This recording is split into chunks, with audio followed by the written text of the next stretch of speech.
I love it, Adam. We're just addressing all the controversies possible here. I am Sorry. going to be on the record for my views. I'm glad you asked. But our body needs more than just quick energy. It needs nutritious Health depends on proper food.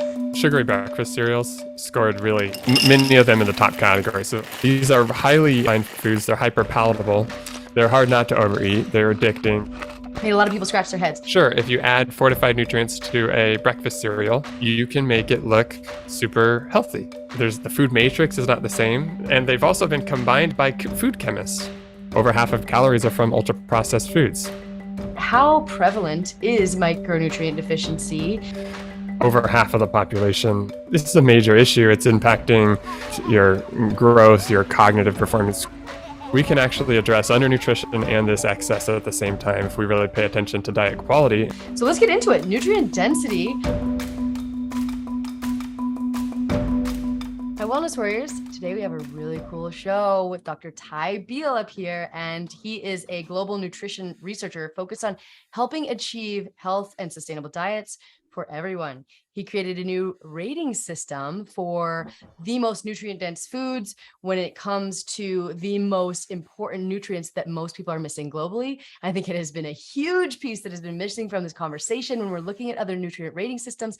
He's also an advocate for animal-based foods in sustainable food systems. And I just really appreciate your work. So thank you for taking the time, Dr. Beal, to talk with us today.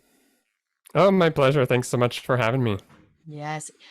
Your research is like a breath of fresh air, like I was telling you before we started. And there's just so many gaps and so much, I think like there's so much nuance to this topic, but there's also so many really hard set ideas about animal products and how they're ruining the environment, how they're ruining health. And your research is really helping to kind of give us a broader perspective and show their value. So before we get into all of that and your new rating system and nutrient density, what it even is, can you tell us how you became so passionate about this in the first place? And talk about your education a little bit too. Sure. Yeah. Well, I got into nutrition probably the way a lot of others have, where I had some personal health issues that I was struggling with. So I started looking into it myself, and I ended up changing my diet to really improve my conditions. And my family also had similar results from changing their diets. So I was like, wow, this is pretty powerful. I'd love to learn more. And I went to UC Davis for a PhD in geography. But when I got there, I was very pleasantly surprised to learn they had a global nutrition program. And I was able to do that as a designated emphasis. So I did a mix of geography, nutrition, epidemiology, statistics, ecology, agriculture, all of these diverse areas that really, I think, set you up to work in the food system, because the food system is very broad. It includes the people, places, and methods involved in producing, storing, processing, packaging, transporting, consuming food. It's all of these diverse aspects. So I'm not an expert in all of it, but I know a little bit about everything.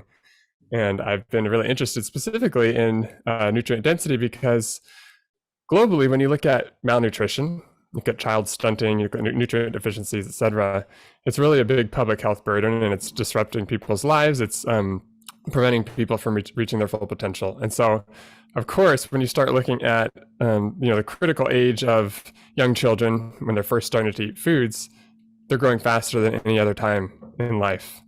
They have extremely high nutrient requirements for the amount of food that they consume. And so what are the ideal foods during that time period? They're primarily animal source foods. And that's very well accepted, I think, from colleagues in the field who work on global nutrition. Increasingly, environmental sustainability has been a huge topic that's being raised as an important issue in food systems. And how are we going to support a growing population globally and within our planetary boundaries? So I think animal source foods certainly have been a target in that conversation. So I've just been very interested in them from a nutritional perspective, especially in the sort of low and middle income country context, and then recognizing we need to be able to address sustainability concerns as well as ethical issues, et cetera. I just got really fascinated by that.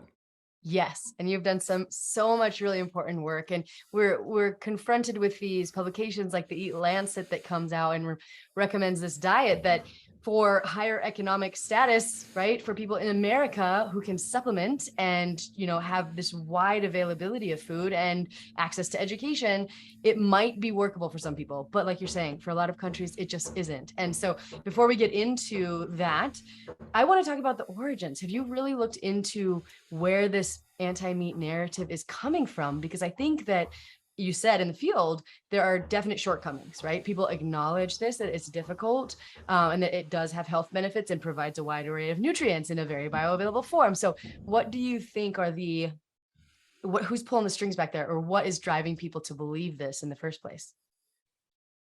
Yeah, so I'm not an expert in that by any means, but I think I think it's an easy, I guess if you're looking at climate change and you look at greenhouse gas emissions, I think certainly ruminants produce methane. They are a source of greenhouse gas emissions. There's a lot of current unsustainable practices that are going on. There have been clearing of rainforests and different ecosystems for either, grazing or for production of crops, of monocultures. That's happened for plants and for animals. But of course, for animals, I think it's, it's controversial, but there has been a big impact. And I think there have been a lot of challenges that we're realizing there's a lot of destruction that's happened because we are not really intentional or aware of issues when we were, expanding into new territory and having certain destructive or unsustainable practices. Yeah. I don't know exactly all the politics for why, but I'll say that there's certainly a lot of opportunity costs for plant source foods, for ultra processed foods, for industry to have a lot of profit margins. And I think there's a lot of tech solution fixes to some of these issues that are appealing. They're appealing probably to investors. And so I think for whatever reason, animal source foods have certainly come under fire. I think there are very legitimate concerns, and I think they're very exaggerated statements about animal source foods. So it's really important, I think, to try to get to the bottom of the evidence, really. Love it, love it, love it. And I'm wondering, we'll talk a little bit more about this later, but do you think a sustainable food system involves like plant-based burgers and lab-based meat, or would they be a suitable substitute for animal products in a sustainable food system? I think there's a role for a lot of things, and I think that includes these alternative products. So I think there's a role for continued livestock and animal source foods in our food supply. I think there's a role of plant-based alternatives. I think we are becoming aware that they're not nutritionally equivalent, and I think we have to look into the health impacts of those replacements. But I think there are potential benefits, potential downsides. And so it's really important to look at the evidence just objectively as we can. Certainly there's other innovative things under development, cell-based meat, precision fermentation, you have fermentation dairy, there's algae-based products and proteins, there's mycoprotein, with mushroom and other fungi, and there's different innovative methods for, trying to make use of insects in different ways. So there's all these potential solutions. I think none of them are going to be a panacea.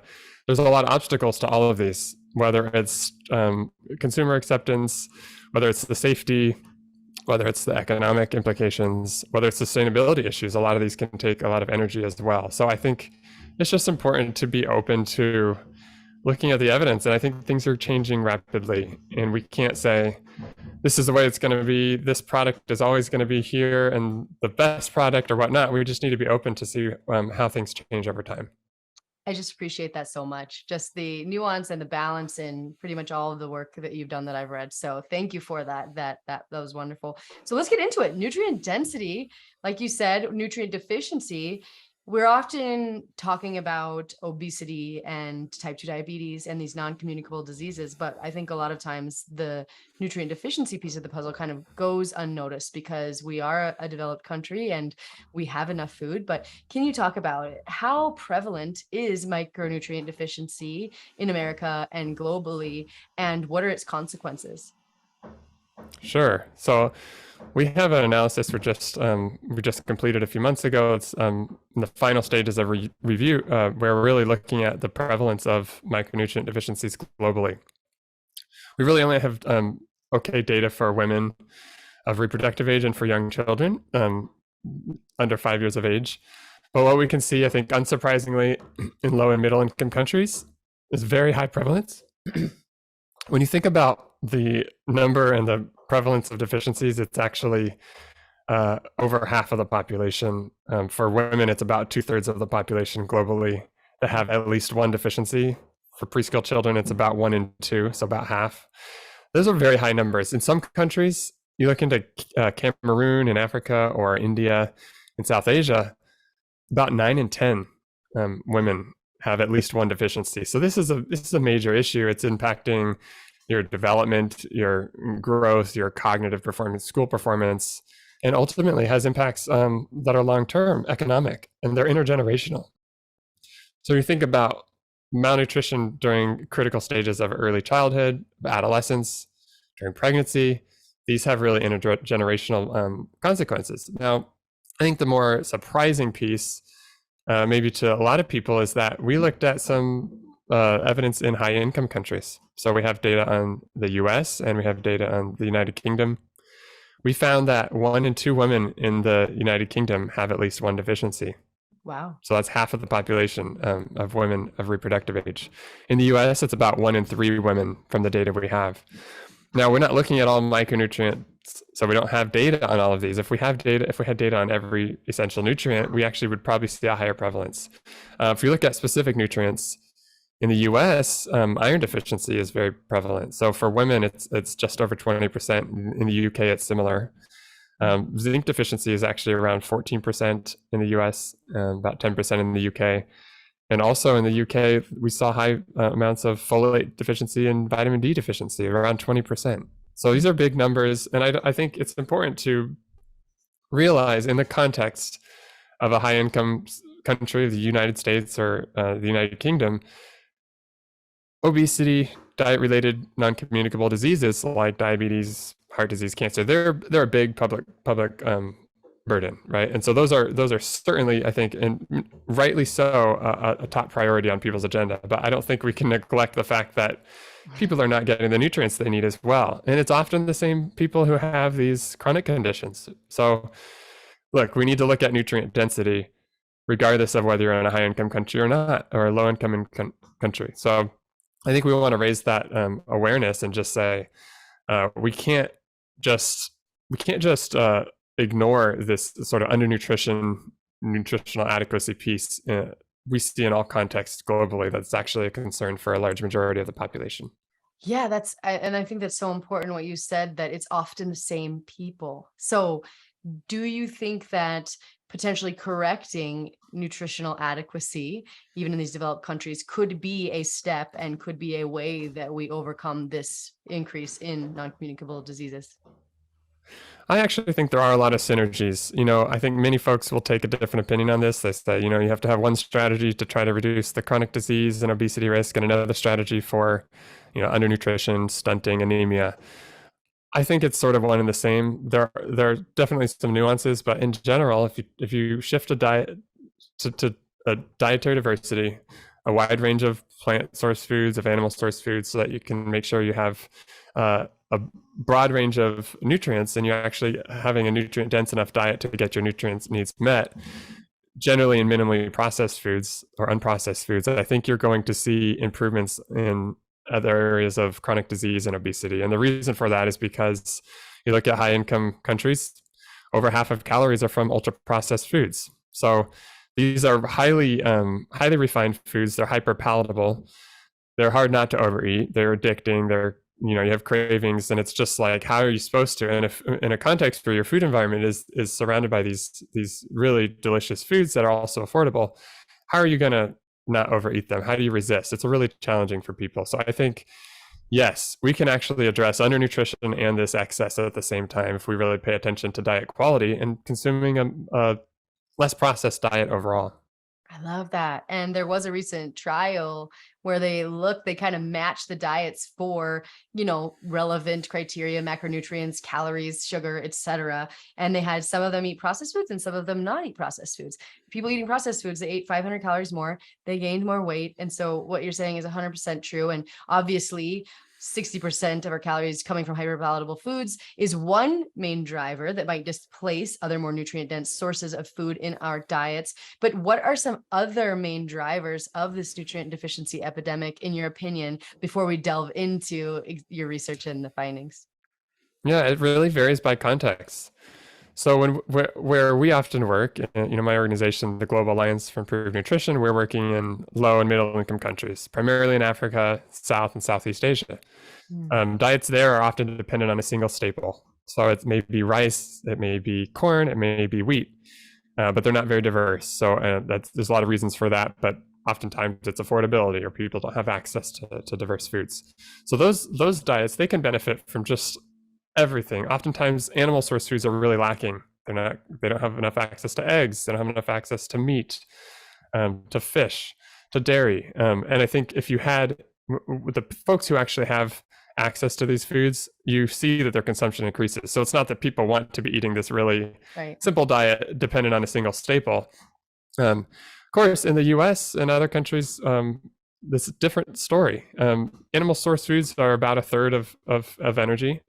I think that's kind of a reasonable area for properly having enough nutrients in your diet, but there's a lot of other shortcomings. So the ultra processed foods you said, but also there's a lacking of minimally processed plant foods. So you don't see a lot of pulses being consumed, whole grains, nuts and seeds.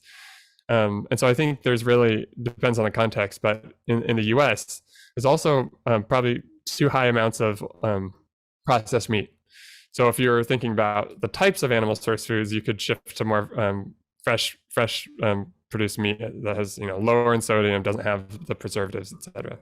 Yeah, I love that. And I did say we were going to go right into your research, but I have one more question that I think is really important. So we're going to talk about the nutrients that you prioritized and why, but what did you think were the main shortcomings in some of the other nutrient density rating systems that we currently have? Yeah, I think there are a lot, and it's challenging. Just to say, it's very challenging to produce any sort of nutrient rating system, food rating system, because there's not always great data. There's not always really consensus on what the evidence says.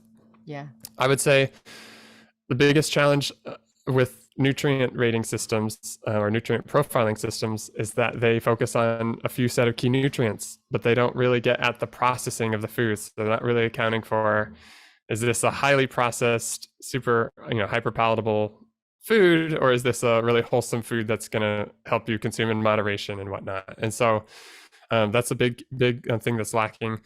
There's not, I don't think, a proper assessment of what are the nutrients of public health significance in the context. So oftentimes, like, in the US, a nutrient like vitamin C will get the same weight as iron. When vitamin C, there's not really a public health burden from vitamin C, but iron there is. But those are equal, those are weighted the same. So I think there's a lot of shortcomings in that regard. Really, the big challenge when you look outside of the US, because the US has a really good database, is data availability. We don't really have a lot of data on what nutrients, what compounds, what dietary characteristics are in foods. I mean, even just finding something as simple as added sugar, it's really not available in most contexts. So what do? Do you produce a food rating system that just uses total sugar? Well, then you have whole fruits that are high in sugar may score low, but you don't necessarily want that. So it's really a challenge with data. I think when you get down to like, how are we going to apply this rating system in a real world context? Yeah, so much nuance. And we'll talk about it when you have to tell us how you had to average all the food scores. And I mean, there's just so much complexity, but we posted a little graph the other day on our social media from your criticism. It was just suggestions for the Food Compass nutrient profile rating system. I think it was titled Limitations. And so where you see foods like Lucky Charms and Honey Nut Cheerios in a category where you were encouraged to eat them, and then something like red meat and eggs fried in butter at the bottom where you should minimize their intake. And people were really surprised by this. So can you just share a few specifically to the Food Compass that you think were overlooked or potentially not done as well as you'd like them to be? Yeah, so I think one of the key things is these sugary breakfast cereals scored really high. Many of them in the top category. So Honey Nut Cheerios 12 grams of added sugar per serving. They scored in the top in the green category. So there's these three categories, right? To be encouraged, to be moderated, to be limited. And I think that was surprising, but there's there are reasons why they can score well if your system does not really properly account for, in my opinion, the evidence around processed foods and how processing affects the health risk of a food. So for something like Lucky Charms or Honey Nut Cheerios, you can say, oh, those are whole grains. Well, they're whole grains. It's not the same as having oatmeal. It's been highly processed. They've been separated. There's the food matrix is not the same. So and they've also been combined in ways by food chemists.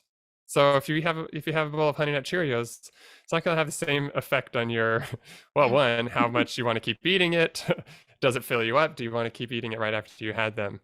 Whereas something like just plain oatmeal would do better. But oatmeal, of course, scored lower than a lot of these cereals. You look at Honey Nut Cheerios. Honey Nut Cheerios scored much higher. Things like whole wheat bread, even something just like millet, which is millet is a traditional grain. It's a nutritious grain. It had lots of fiber. It's actually decent nutrient profile, high in iron, zinc. Millet scores in the yellow category, in the to be moderated. And it's just, for me, it's like if you do not appreciate the role of processing and especially ultra processing in health, then you're not going to classify these foods very well, because sure, if you add fortified nutrients to a breakfast cereal, you can make it look super healthy, right? Because you're having fortified nutrients. And don't get me wrong, I think it's important to have fortification because it's sort of a safety net to make sure we can get nutrients we need for not having the right natural sources of these foods. So I think that's important, but trying to label them, giving them the stamp of approval, I think is a mistake, because it's sort of a false stamp of approval. Even if the nutrient content is there, let's say that there aren't issues with absorption, you have this issue of ultra processing and the health risk associated with that. So I was really kind of disappointed to see that. And with animal source foods, it's hard to really explain why, except that there are just certain de facto red meat. There's nothing really beneficial about red meat, so let's just score it negatively. That's just a subjective decision that was made. Dietary cholesterol.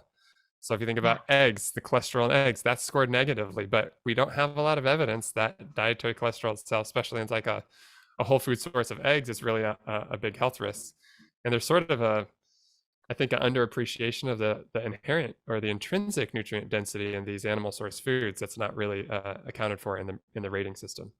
Yeah, I highly recommend everyone read that paper. It's very short and concise and beautiful, and there is even a ANOVA kind of classification system for processed foods that I don't think they abided by, or they didn't really pay attention to. And then you had foods that were like fruits or vegetables in syrup that were kind of the same as cereals. And I know, like you said, it was I think you said conceptually impressive attempt, because there are so many variables here, but there were just these things, these decisions, and that made the results kind of made a lot of people scratch their heads. Now I'm wondering, and I don't know, you might not even know this, but do you think there is influence on the researchers from industry or something like that? Because I had a lot of people in the comments like, this had to be sponsored by cereal industry, and I don't think it was. But do you think there's any of that, or do you think there is just this general belief that saturated fats are that dangerous and that processing doesn't matter and fortification is equivalent? I don't know. What do you think? I think the researchers themselves are genuine and doing their best and behind this work. Now they are also funded by industry, so I don't want to make any judgments, because I think industry funding plays a role, but certainly some of the researchers have been heavily funded by industry. So I think it's possible that does potentially cloud your judgment, especially if your whole career you're receiving a lot of industry funding. It's generally based on probably your own interpretation of the evidence that you would receive that funding, because they would be interested to say, oh, you really value nuts, and you're like, yes, I'm a researcher who I would be happy to take money and do research on showing the benefit of nuts. But I do think it's hard to sort of disentangle if that's your whole career and you're getting funds from that. Certainly, it's a risk for compromising the sort of integrity of the research. I'm not going to make any specific claims about that here, but those disclosures are, if you read the original paper, you can see those there's at least decent transparency in the fact that those potential conflicts of interest have been listed. So Yeah, cool. That's awesome. And Dr. Marion Nessel does research on this, and I've read her book. And yeah, it's just when you have industry funding involved, they're much more likely to find results that favor industry. And like you said, we can't say this is necessarily happening here, but it's interesting because some of the results yeah. were definitely counter to what we'd think. Okay, so Ty, let's get into your actual research. So you chose several nutrients that were, deficient in a lot of lower and middle income countries. And so can you tell us what those nutrients are and kind of tell us about your rating system? And then of course, talk to us about which foods actually ended up being the most nutrient dense for different populations. Sure. So the reason that we did this research is that we had done previous research a couple of years ago with UNICEF, looking at what are the biggest nutrient gaps in young children's diets globally. So we looked in several countries in Africa and South Asia, and we looked at the evidence. What are the deficiencies? What are the inadequacies in the diet? What are the inadequacies in the food supply? And we kind of combined all of this evidence, and what we found, one, is that there are a lot of essential nutrients, but there's not a lot of evidence on most essential nutrients. The evidence has really centered around iron, zinc, vitamin A, calcium, B12, and folate. And there are reasons for that. Those deficiencies are common. They're known to have a big public health burden to cause malnutrition and issues with child development and growth. And so those nutrients are commonly where you see a lot of the evidence, but they're also where you see the highest burden. So what we found is that, wow, these nutrients, while they're also available in food composition databases, these are the databases that, in the US, we have our database that has a lot of different nutrients, but in many contexts, they only have maybe 6 micronutrients that are listed. And so what we wanted to do, go beyond using the US data, because most of the research has been US focused. We say, okay, well, we have good US data, but let's try to apply this in a global context. We didn't feel like that was necessarily appropriate because we don't have all of the foods. The nutrient content of foods varies globally. And so we wanted to use databases from different countries and different regions to have a better reflection of, okay, here's the actual nutrient content on average we think we see across different foods, and to be able to include foods like traditional grains that may not be available in the US database itself. So that was what inspired this. And what we wanted to do is say, okay, now, if you want to make an impact on nutrient status, if you want to improve malnutrition and address these issues that are really hindering child growth and development, maternal adolescence, different age groups where there's increased needs, let's look at which food sources are the contain the highest densities and also account for bioavailability. Now, bioavailability is very hard to account for because it really depends a lot on the total diet. So certainly the components of an individual food impact that, but it's also the external factors in a diet. So I think a lot of researchers have steered away from trying to adjust for nutrient bioavailability, especially for iron and zinc, because, okay, well, how do we estimate that if we don't know what their total diet is? But I think the risk of just not estimating any differences across foods is actually greater than the sort of unknowns or the uncertainty around the total diets. So what we did is we adjusted for bioavailability of iron and zinc. So for iron, we looked at the proportion of heme to non-heme iron. So heme iron being the much more bioavailable form that's found in animal source foods. Non-heme iron, it's found in animal and plant source foods, but it's in plant source foods, it's only available. So it's only non-heme iron, which is less bioavailable. You also have inhibitors that prevent absorption. So these are things like phytate, tannins, and T. So we adjusted for bioavailability based on that nutrient profile. So we can say, okay, in ruminant meat, heme iron is about 2/3 of the iron in that meat, and so that has a higher bioavailability. It's about 20% bioavailable. Whereas if you have something like pulses, lentils or beans or peas, in general, that's much lower because there's phytate. It's only non-heme iron. That was rated about 10%. So it was about a factor of 2 difference in the bioavailability there. Now, when you look at zinc, this is built into recommended nutrient intakes globally. And so this is really based on the amount of phytate in the total diet. We basically inferred from that and made an adjustment based on how much phytate the food had. And so when you look at that, it takes into account the content, the amount of the nutrient, but also the bioavailability. So what that enabled us to do is to give a better picture of how are these foods actually going to be impacting people when they consume them. And what we found, I think, is probably not super surprising, but it's interesting to see actually on paper and to see visualized. I think the magnitude of the differences is probably what's pretty surprising in terms of nutrient density. Yeah, and I think it's not super surprising is dependent on the audience, because for this audience, like, yes, they would not be surprised. But if you showed someone who hasn't been involved in this wellness journey that we have, or the paleo or ancestral community, I think they'd be really surprised that there's organs and bivalves and animal products are at the top of the list. Then you have, fruits and vegetables, and some vegetables are higher, and then you have the grains, and you have the bottom is refined grains. So if you think about this and compare it to the food compass, it's dramatically different, right? Yeah, I mean, in some ways, it's sort of an inverse. And Yes. just to note too, like we were not looking at processed foods here for the most part. We weren't looking at anything beyond sort of minimally processed foods. But we did that for a reason too. Like we were saying, okay, if we're going to prioritize these foods because we think that they're actually healthier for people to consume, sort of the target foods. So if you were to take refined grains, for example, they're at the very bottom of our. In fact, we have a sort of a metric that says how many calories, how many grams do you need to provide at least, or to provide an average of a third of the nutrient requirements of those 6 key micronutrients.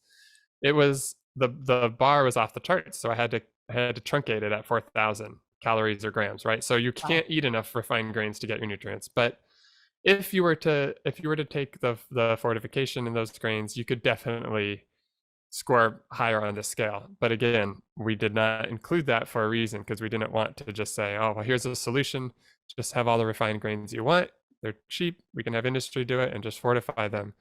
We said, no, we want to be able to encourage foods that are naturally rich in fiber, that have other phytonutrients and other compounds in them that may be beneficial, and that most importantly contain a food matrix that has not been really disrupted. And so we think that that's actually more beneficial for health. So certainly certainly a big difference from food compass, for example.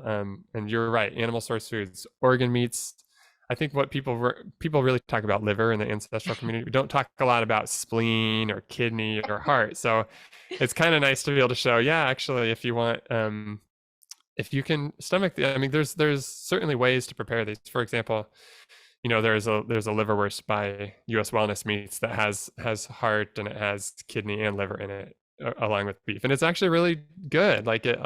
I'm not somebody who loves organ meats, but I'll eat that, and it's really good. My daughters will eat that as well. So I love that. Yeah. And so I tried all the organ stuff when I was pregnant, because I realized how nutrient dense they were.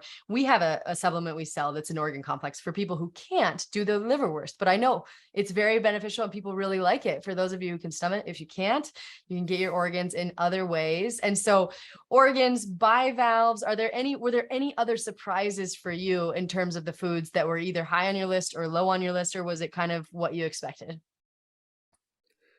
It was what I expected, but that's because I've been working in this for a while. I think maybe what's surprising, not necessarily surprising, but I think doesn't get enough attention, is that dark green leafy vegetables really score pretty highly.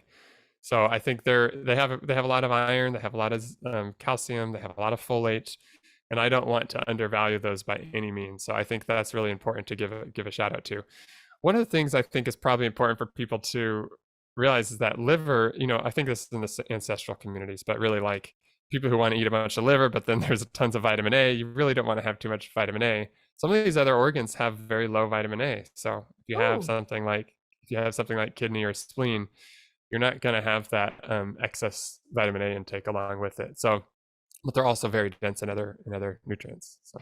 Yeah, you have a really cool chart in this paper, and I hope you guys read it. It's, I think, priority micronutrient density in foods, something like that. We can link to it, Right. where you go on each of the nutrients, and it's very high, and you can just go through and look. If you are designing a diet for certain nutrients, it becomes very clear. And I do want to give a shout out to leafy greens. I drink this green shake every single morning, because I just noticed that I perform better, I feel better when I have them. And so yay for those dark leafy greens. And there's one other thing I want you to touch on, is food matrix. we have this belief, like you said, in mainstream, that fortification is equivalent, and like you said, there is a place for that, because there are countries that don't have access, right? And so I think it can play a role. But talk about why it's not the same. Why is the food matrix important? Sure. I think I'll just start to say that I think fortification plays a role in all countries because there are actually dietary challenges in all countries. And so one of the success stories is the iodine.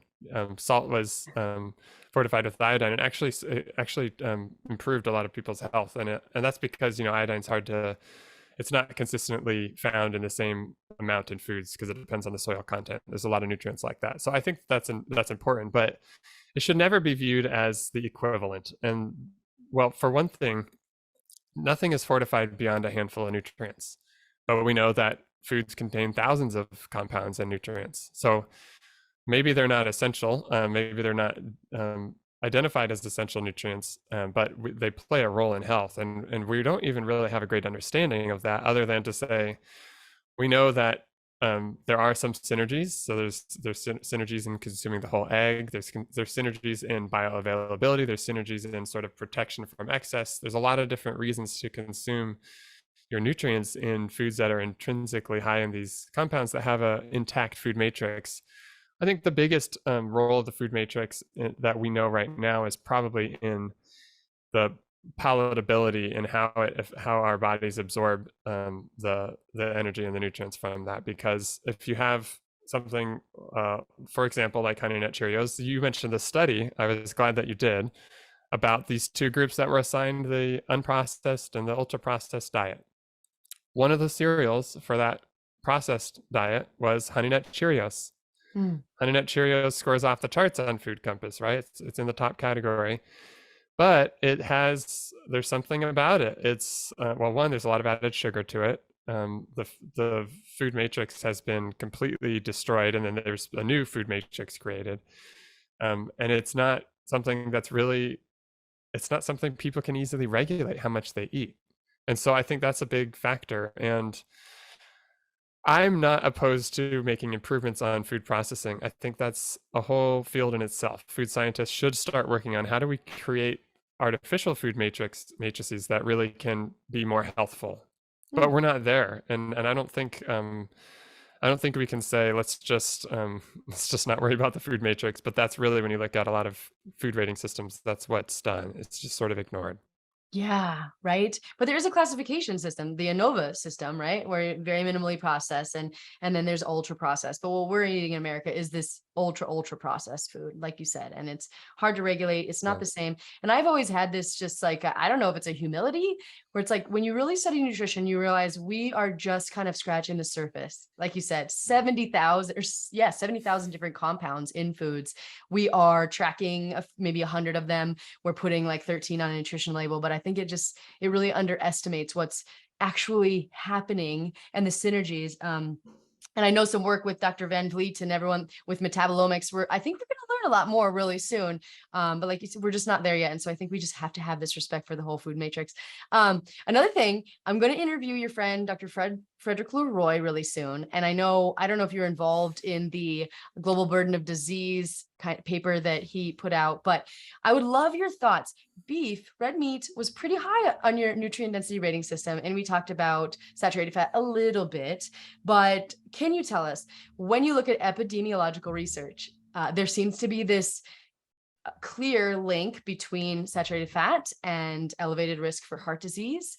What do you make of this? Can you talk about that link, and then perhaps like something like the grade? It's like a criteria for evaluating the quality of research. So what are your thoughts about saturated fat, and is it dangerous to human health?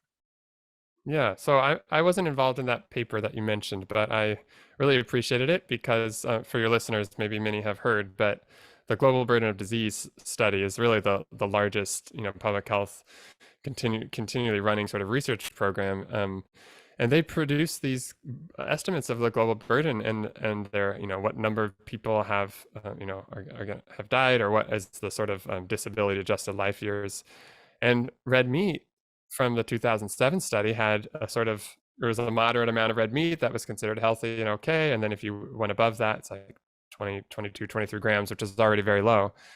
They changed that in 2019 to say if you have 1 gram of red meat, unprocessed red meat, it's going to have a measurable impact on your health and disease. And that to me is really not gone under the evidence. And the authors did a great job, I think, of pointing that out. And they actually received a response from the the PI of that project, Christopher Murray, who really said, okay, we're actually looking into this and we're going to make some changes. So I think it wasn't a full recognition that they messed up, but it was a little bit like, okay, well, the next one will be different. So yes, I think when I've looked at the evidence, talking about red meat specifically, processed meat, there's a much higher, I think, evidence base to say this should be really limited.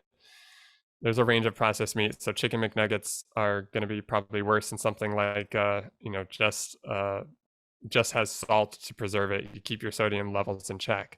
Yeah. But unprocessed red meat, I think there's a range now, that whether that's the WHO threshold of less than 70 grams a day for cancer risk, or that's something closer to say 10 to 40 grams per day. I think there is a sort of a range where it's actually beneficial and we're getting a lot of essential nutrients, and then getting too high can be a risk for people. Now, saturated fat, there are a lot of perspectives, as you know, and your listeners probably know. It's not really I wouldn't say there's a strong consensus, as opposed to what is generally portrayed in the media, depending on which news sources are out there. There's certainly a consensus from public health agencies, WHO, World Health Agencies, to say saturated fat should be limited to less than 10% of energy. I actually think that's a reasonable public health strategy, because there is a risk of excess saturated fat, but I don't think we have a lot of evidence to say exactly how much is a risk, and we don't have a lot of evidence to say which particular sources of saturated fat are problematic. Now, when I look at the evidence, for me, it also has to do with the food matrix a bit. There seems to be something about saturated fat in the context of an intrinsic food source, where it's naturally occurring, as opposed to a refined extracted source. So if you consume the saturated fat in something like yogurt, in whole milk yogurt, that may have a better effect, a less potential risk than something like butter. I know lots of people love butter, and it's great to be able to have butter, but that's my personal perspective. So I think there's a reason to moderate, but I don't think, first of all, less than 10% of energy is still quite a bit. Like, I don't think people realize that you can actually have quite a bit and still fall within that range. Yeah. And also, it's going to depend. Probably what's most relevant for your listeners is it totally depends on your other diet. So if you're having a high saturated fat diet with a bunch of refined carbohydrates, that's going to be really problematic. If you're having a ketogenic diet, you have a lot of non-starchy vegetables. People have been able to consume pretty high amounts of saturated fat with very low levels of chronic disease. I think you're probably aware of that when you look at some of the ancestral studies, or even current cultures that are kind of living in their traditional lifestyle that haven't been fully influenced by industrial lifestyles. You can actually see many of these populations that actually have very low levels of chronic disease. So I think that there is certainly a way to consume pretty high amounts of saturated fat and still have low risk. But that, to me, that doesn't just completely say, okay, saturated fat is completely harmless. I think there is a risk, and it should be considered just along with all of the other risks from diets. Yeah, I think that's so interesting. The context, like you said, it seemed, but at least when you look at the research on cancer, from what I've seen, it's all over the place, and it seems to be geographic specific. Like, it seems to be maybe a problem in America, but not in other places. And then, like you said, when you look at evolutionary data, it doesn't seem to match that. And when you look at historical, the Inuit and Native Americans and the Maasai, it seems like, okay, well, there are definitely examples to the contrary. And then even studies that show when you have, red meat in the context of a healthful diet, like paleo diets, there's a lot of trials to show they have benefits, and other ones on longevity, like the EPIC cohort and 45 and up. So anyway, you just can't say, even though it seems like there's this consensus out there, a lot of these trials are epidemiological, where they're looking at correlations or associations, but not necessarily, they're not, when you ferret out in randomized controlled trials, the results aren't the same. So thank you for your opinion on that. I would like to talk, before we go to the sustainability and maybe environmental aspects too, I would just love to hear your thoughts on the Eat-Lancet. What do you think about that report? Do you have anything to say there? Do you think it's adequate or a good way for people to go? So I will just start off to say that I think there are many positive things about the Eat-Lancet. I think in general, the fact that they want to try to provide some evidence or some global guidelines around trying to make sure that our food system is producing healthy food within planetary boundaries. I think the diet is probably pretty low risk for non-communicable diseases for most people. Not all people, but I think it's it's high in vegetables. It's all minimally processed. There's not a lot of processed food that they recommend on the diet. But when I look into the nutrient adequacy, which we have done with a couple colleagues of mine, we really find some gaps. So calcium, B12, iron, and zinc are not quite adequate on that diet. And that's sort of a diet designed to be healthy, designed to meet everyone's needs. When you look specifically at women of reproductive age, so 15 to 49 years, the iron was far short of what it needed to be. Yeah. So it was about 55% of the recommended intakes. And that a large part of that is because there's so much phytate on the diet. There are over about 3,000 milligrams of phytate on the diet. And I don't, maybe your listeners aren't aware of how much phytate there is in foods, but to give some context, as I mentioned earlier, there is a adjustment for the recommended zinc intake depending on the amount of phytate, and there are 4 categories. And so they call it anything from an unrefined diet to a highly refined diet. So the refined diet has about 300 milligrams of phytate. Then there's the next one is semi-refined, 600. It goes to 900, 1200 milligrams. So the highest level of unrefined diet was 1200 milligrams. The Eat-Lancet has 3000 milligrams. So Wow. it's almost 3 times as much as the highest. So I don't think people really have I don't think there's an appreciation for that wow, we want to consume minimally processed foods, lots of lots of fresh plant foods, but let's think about the impact on bioavailability. And so that's really where you have to pay attention. What is that impact? I don't think we really know. Right. What's the difference between having 1200 milligrams of phytate versus 3000 in your diet? I don't know. But we do know that phytate, and the more you have, it inhibits iron and zinc and other things like calcium. So I'm a bit I'm disappointed that it wasn't sort of recognized. The adequacy analysis was not really done well.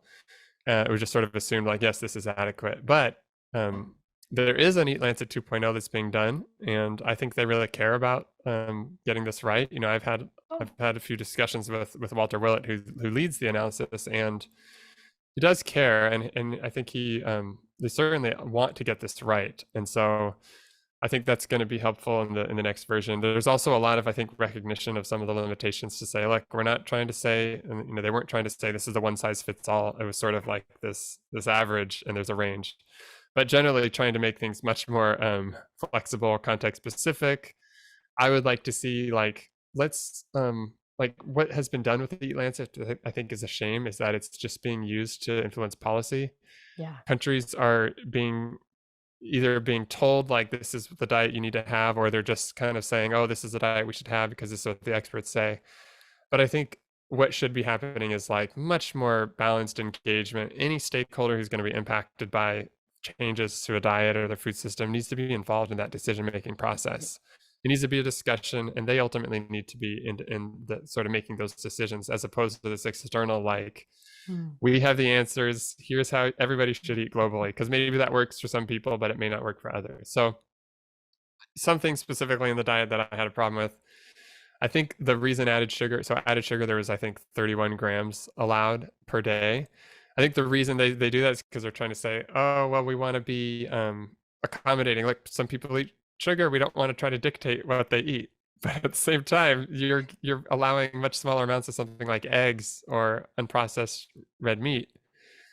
And so for me, it's a bit of it's an inconsistency. Like, if you're going to say we want to be flexible to people's dietary preferences, you need to make a range for nutrient dense animal source foods too.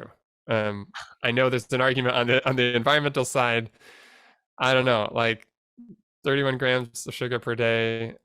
Is there just no environmental impact? Well, when you look at the figure for how they show the impact, they say 4 grams of sugar is the unit, whereas it's like 25 grams of egg or something.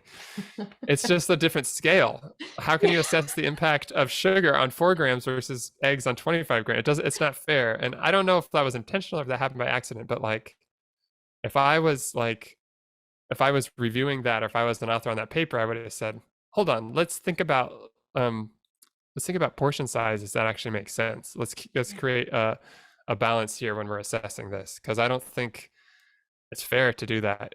It almost looks like, oh, we're trying to give sugar a pass on the environmental side because, I don't know, because we want to let it go. So I don't know what happened there, but it's really, really interesting. Yeah. Well, thank you for that very respectful review, because like you said, yeah, to demonize animal products that have this value, especially in other countries where they might not have all of the nutrients in a really bioavailable form, it just seems silly. And then we know sugar can create health issues when eaten in excess. So yeah, it just doesn't make sense. I'm wondering too, from someone who studies nutrient deficiencies in kids specifically, are you concerned about vegan diets in children? I know here in America, we seem to think that they're okay. But in other countries, Switzerland and some other countries in Europe, it isn't recommended. So what are your thoughts? I will say that I am concerned with diets for young children, period. Like, knowing what I know about what is required, and having 2 young girls, 2 and 4 now, who just kind of made it past this complementary feeding age of 6 to 23 months, it is incredibly hard to get enough nutrients into them. And so I think that that's just a challenge. I don't think it's really being picked up on data, but it's probably having an impact on development, on cognition, even in high income country context to some extent. But certainly with vegan diets, you're going to reduce your chances of getting enough nutrients. It's just not a safe thing to do for young children. I wouldn't advise anybody. If you're a vegan for your own reasons, for ethical reasons, if you have young children, I would highly recommend feeding them animal source foods, at least during the 6 to 23 month period. I would feed them eggs. I would feed them organ meats. I would feed them red meat. I would feed them fish.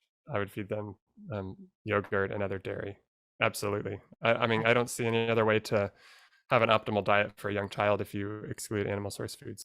Yeah, something that concerns me. There was one, at least, case report where there was irreversible damage even after you added meat. And then I think it was a study out of Finland where they actually had a nutritionist design a vegan diet for kids, but there was still nutritional inadequacies, I believe, in vitamin D and in some of the amino acids. And I think this was at a time when there was actually adequate vitamin D exposure. And it seemed, at least in this trial, that the brain or the body didn't make the cholesterol in the same way that an adult might do that. Did you see that study? Do you have comments on that study? I don't know if I saw that one, but I saw one in some country in Europe that looked at vegan diets, and there was short in, I think, DHA and vitamin A. Okay. I don't know if that was a similar study, but so I will say, like, you look at the burden of malnutrition of young children in high income context, it's not very high, so you don't have a lot of stunting. But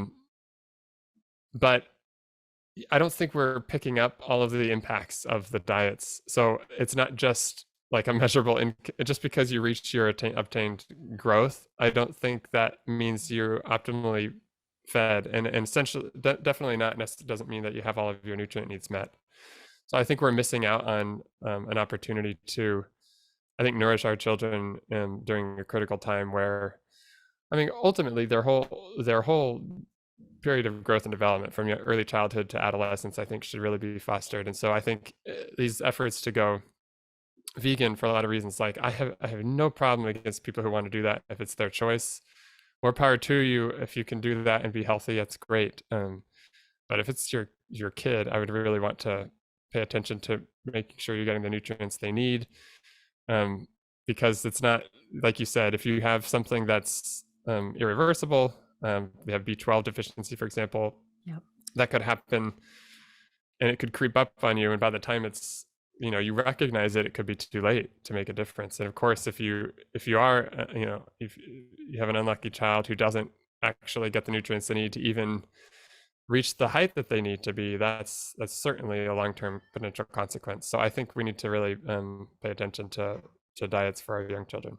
Yeah, I love it, especially when we're going against evolution and what we've been doing and so far.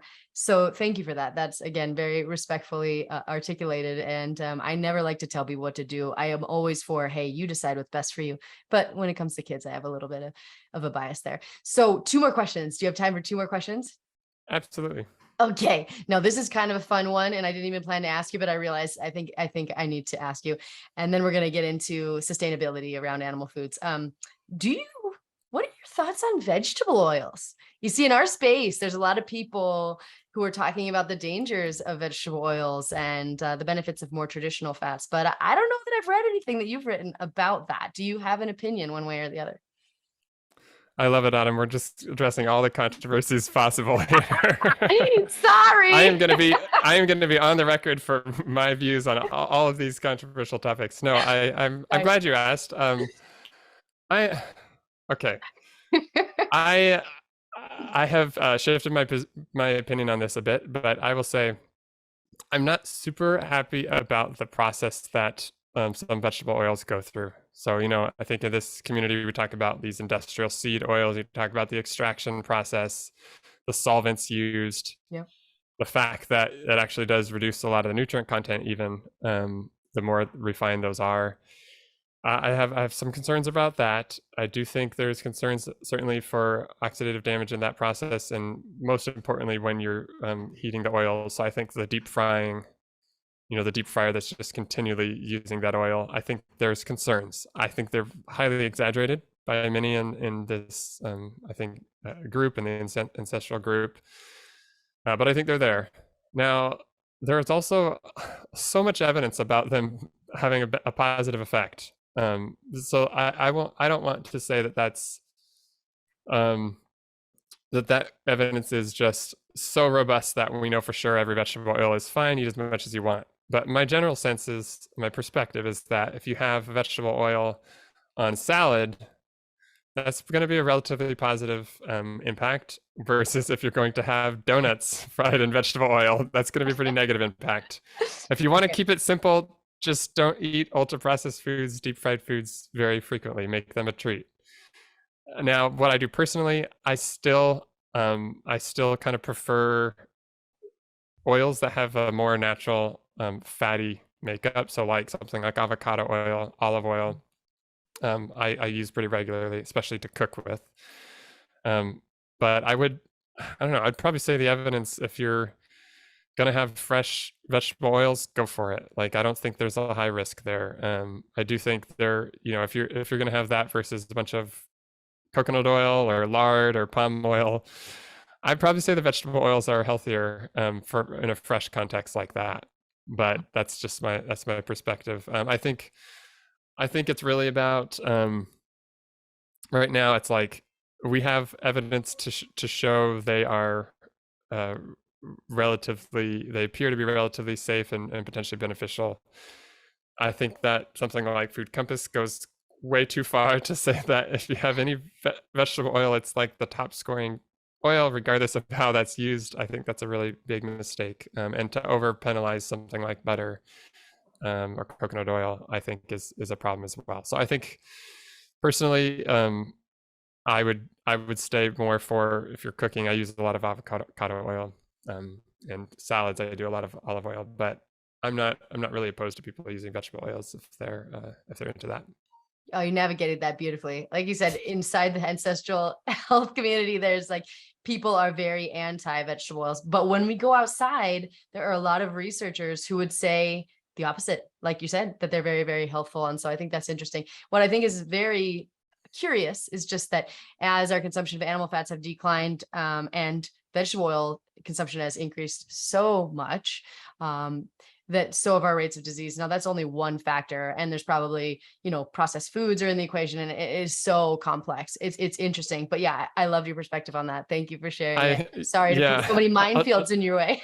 No, I mean, I will just say that I have actually produced and shared figures on social media that show exactly what you were talking about. So I have looked at data globally. I've looked at data in the US where you look at what is the trend in saturated fat intake, what is the trend in vegetable oil intake. You know, I've looked at the omega-6 to omega-3 ratio, all of that.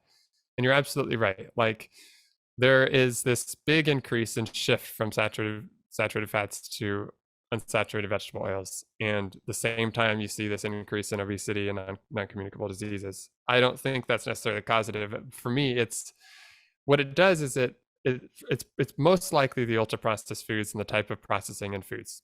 Yeah. But what I think it also does is to say there's almost no way that animal fats are like the primary driver of our No. burden of disease. Like, it's just, how can you say that when we've been consuming them for so long, right? So it's like something different about our environment. Maybe the risk from animal fats has increased because of other and dietary and environmental factors. That's possible, but to say that they're like the primary cause, which is kind of the common narrative in a lot of nutrition circles, I think is really unfounded. So that's my view.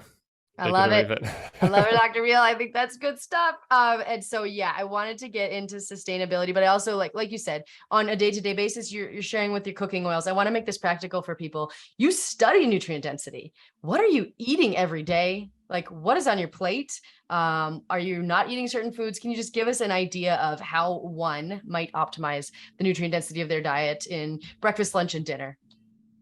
Yeah, I will say for starters that since I've had kids, my attention to my dietary patterns has been a little bit less than optimal. So I don't even want to tell you necessarily how I've been eating exactly, but I will say that I have plenty of eggs. I think eggs are great for most people. I won't be too worried about how much. Some people may benefit from not having too much. I do a lot of whole fat fermented dairy. I know some people prefer low fat. I think there's some reasons for that for some groups potentially, but I don't. I'll have full fat dairy, like yogurt. I like Greek yogurt because it's high in protein. I'm lactose intolerant, so I don't have milk. What I have is Eden soy milk.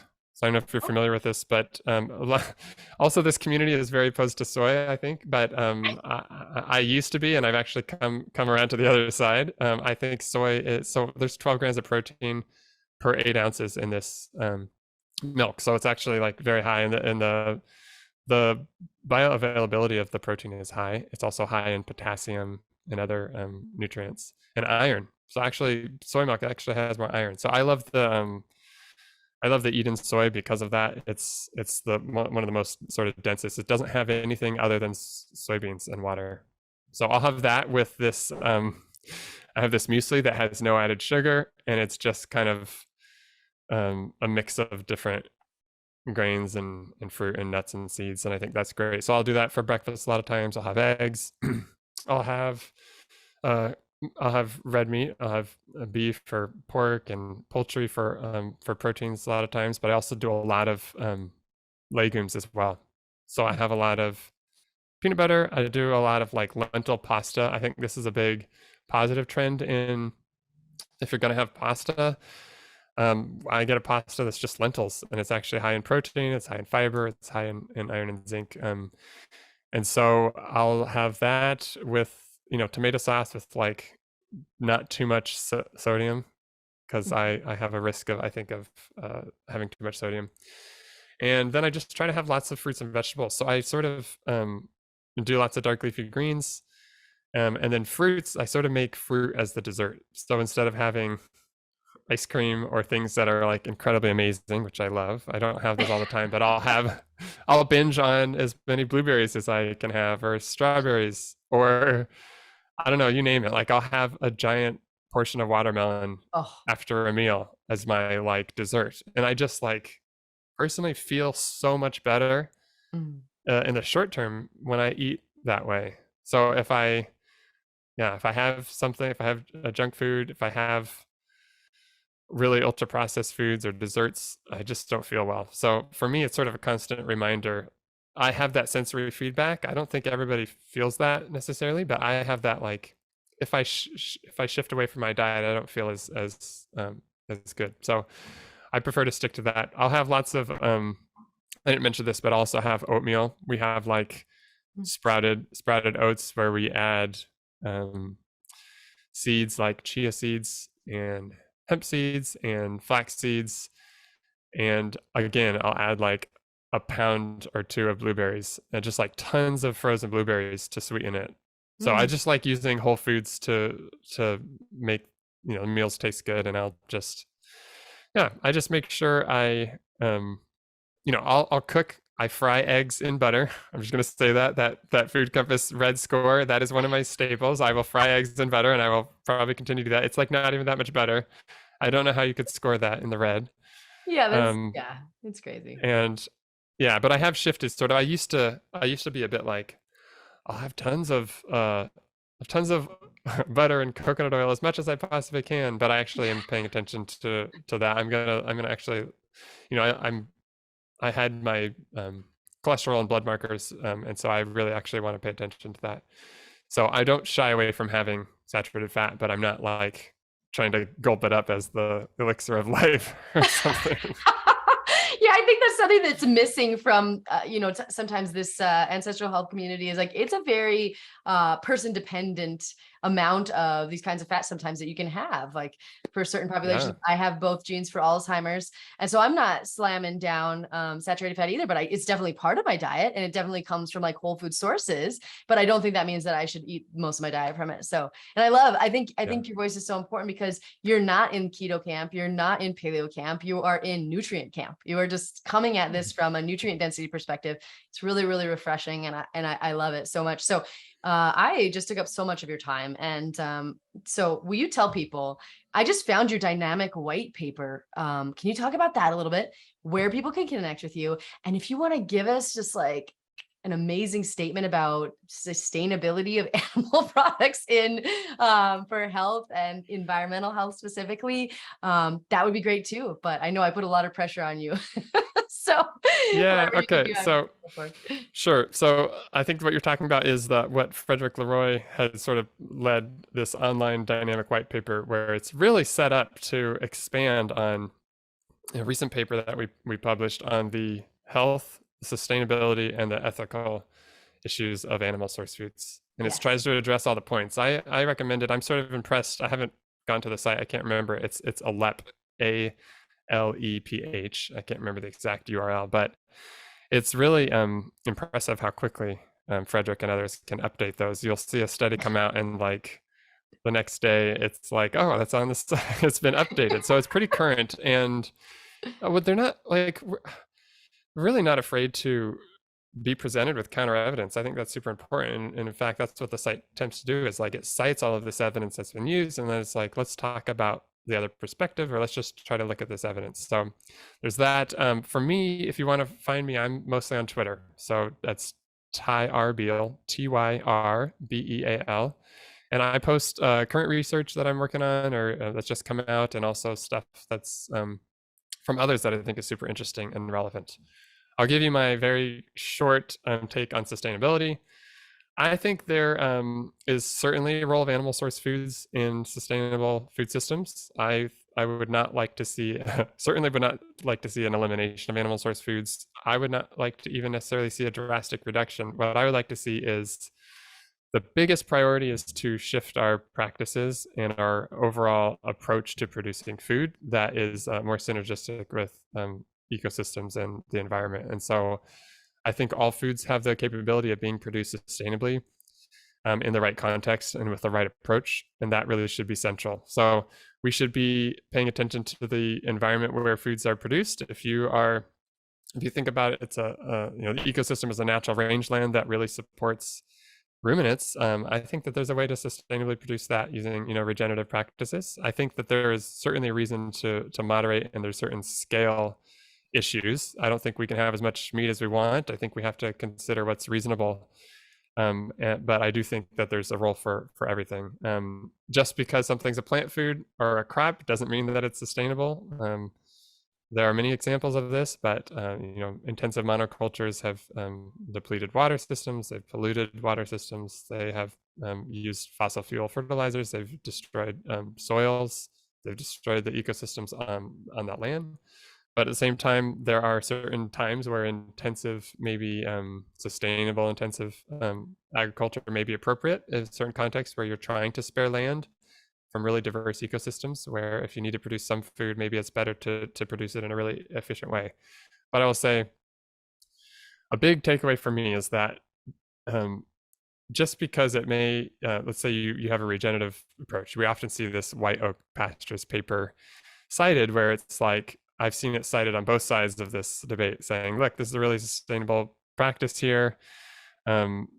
This is other people saying, look, it took a bunch more land to produce the same amount of meat in a sustainable way. So I've seen those arguments. And what I would say is it really, it depends on your metric and what you're considering. So for one, if you look at the yield of any single food, I think there's no way to compete against a intensive monoculture. You can't produce more soy in a regenerative system, but you can get pretty close.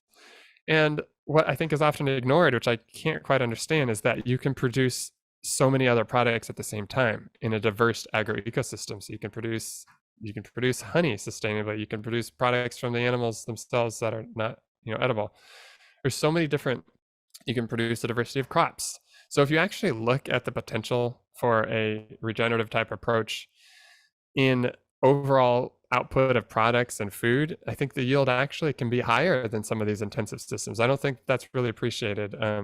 But certainly when you look at land use and biodiversity and water use and greenhouse gas emissions, you want to look at all of this holistically and try to understand what the best decision is. The White Oak example, it's like there was this degraded land from probably monoculture, like intensive monocultures, where the land was destroyed, and they transformed the land while producing a bunch of really high value animal source foods. So I have nothing against that. And I think just the fact that it's in certain systems can take more land to produce similar amount of food, I don't think that is the sole marker that's the most important. It's certainly a consideration, but it needs to be considered in the context of all of these other indicators that we really care about. So that's that's my take on sustainability.